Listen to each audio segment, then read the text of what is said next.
gave you the video 1. I gave you the answer for A and B. Now we pass on to 1C, cell diagram. That means how to draw the diagram of the cell. Mainly you have to concentrate the direction of flow of electron and the direction of flow of current. Okay, for this keep this in your mind: anode, salt bridge, cathode, and then we will proceed how to draw it. Drawing is very easy. You can just see this figure. This part is my anode. This is the salt bridge, and this is the cathode. Anode is zinc rod dissolved in zinc solution. Cathode is iron rod dissolved in iron nitrate solution. In between you are having the salt bridge. This is the composition of salt bridge. Okay, this even if you don't write, it's okay. You can just mention salt bridge. Now here what you have to do is you have to show that zinc is acting like anode where oxidation is taking place. Oxidation means electron is lost. So that electron is traveling from here and it is reaching here. And here iron rod. This iron rod is dipped in the solution. This will accept the electron. It will gain the electron. Fe2 plus will gain the electron and it will be depositing on the iron will be deposited here. So what will happen is reduction takes place. Once you find electron is short here, electron is excess here, this will create a difference in potential. So the current starts flowing. So the current will start flowing from this end.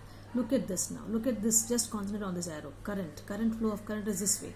Because electron is coming from here to here, current starts flowing from here to here. This is the diagram which shows anode, cathode, salt bridge, flow of electron and flow of current. This is the answer for 1C. Now we pass on to 1D. What is 1D? Electrode reactions. That means what is happening at anode, what is happening at cathode, and how to summarize it. Now you see, once again I am revising: A, B, C, anode, cathode, anode, bridge, cathode, oxidation, reduction. Oxidation means loss, reduction means gain. You have to show it in the equation now. At anode, zinc becomes Zn2 plus 2 electron. This electron is here. If you bring it here, it is minus. That means loss. So minus 2 electron becomes Zn2 plus. Simple. At cathode what happens? Because it is reduction, you must write this first.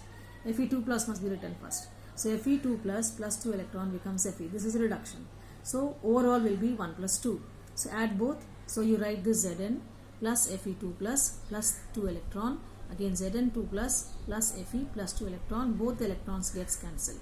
So what you will bear it here is, this is the ultimate equation. Zn plus Fe2 plus becomes Zn2 plus Fe.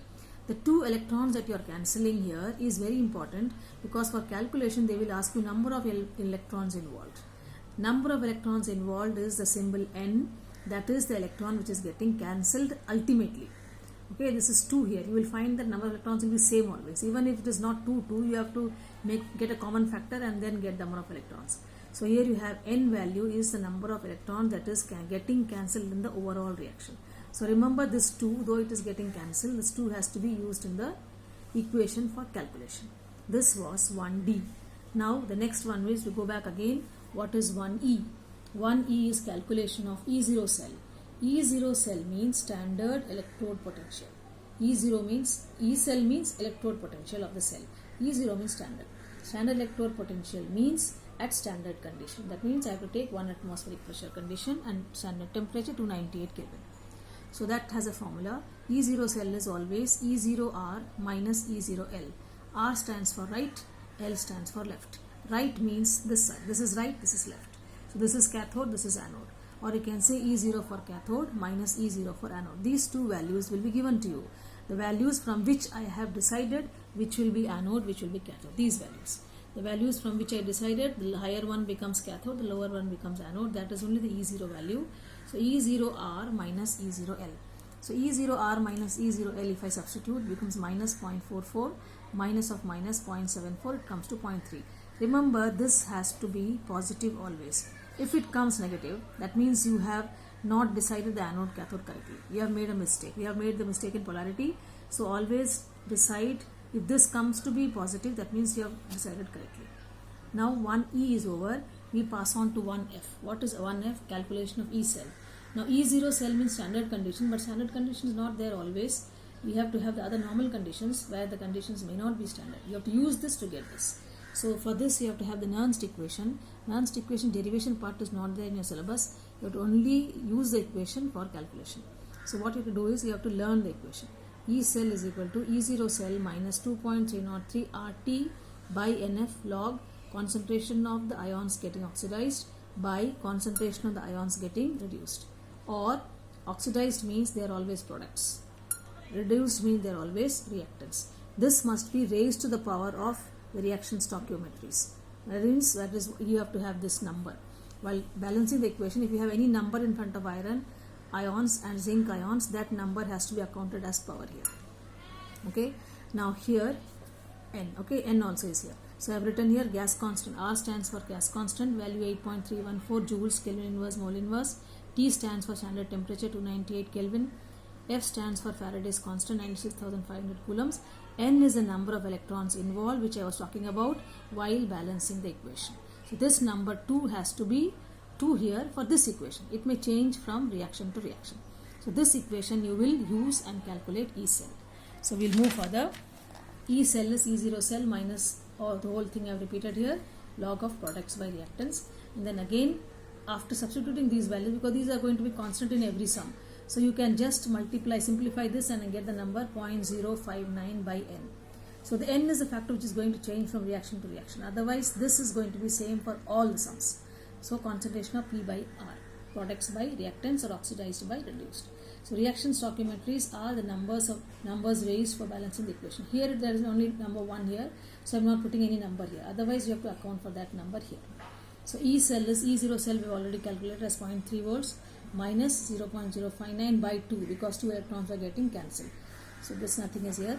Log of Zn2 plus by Fe2 plus. So if I substitute this, log of 0.01, from I got this is given initially. Look at this, here it is given here. 2 different metals and 2 solutions, how to answer the following. So 2 solutions, concentration is given. Zinc is given as 0.01 and iron is given as 0.1. So use these 2 and substitute it here. So zinc is 0.01, Fe2 plus is 0.1. 0.01 means 10 to the power of minus 2. 0.1 means 10 to the power of minus 1.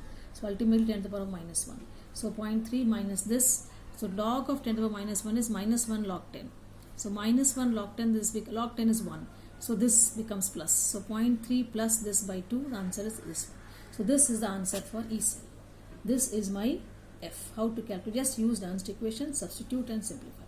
You take care of N value, you take care of reaction stoichiometry. These 2 things are important here, otherwise simplification part is easy. Now the next thing is, how long will the cell work? Will it keep working definitely, or will it stop after some time?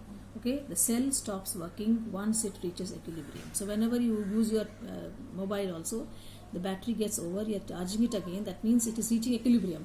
Once it reaches equilibrium, the cell stops functioning. So once you plug it to the charge external current, then you are disturbing the equilibrium, and then it gets fully charged. That means it is fully charged, and then again once you start using it, it is trying to get to equilibrium. So at equilibrium, what happens? The work done is 0. Delta G, maximum work done is 0, delta G is 0, or E cell becomes 0. There is no external electromotive force in the cell.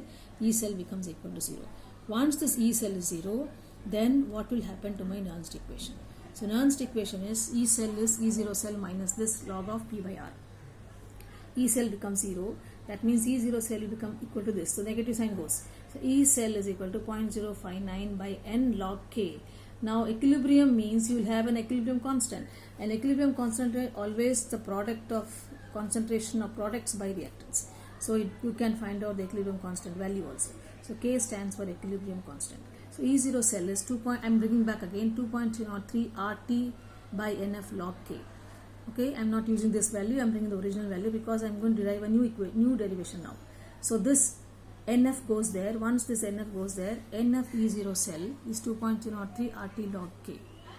So once I get this NF E0 cell is the maximum work done for a spontaneous reaction. So for any reaction, if you want the equilibrium to be disturbed, you must know the maximum work done. So NF E0 cell is maximum work done for this, and this NF0 cell can be equated to minus delta G, which is for a spontaneous reaction. So you have one important equation finding out the equilibrium constant value, and second one is maximum work done can also be found out if you know the number of electrons involved. If you know the E0 cell, I can know the maximum work done, and then because this is equilibrium is attained, that means minimum work that can be get from the cell is only because of the E0 cell. The delta G is 2.03 RT log K. So remember, negative sign is there if delta G is involved. delta G is not involved, you don't have any minus sign in both. This also is equal to minus delta G, this also equal to minus delta G. So when you equate these two, there is no negative sign.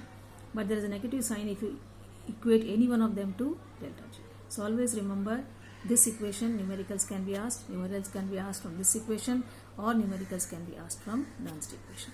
So this is the most important part or first part of electrochemical cell in the chapter electrochemical electrochemistry. Next video, next topic. Thank you.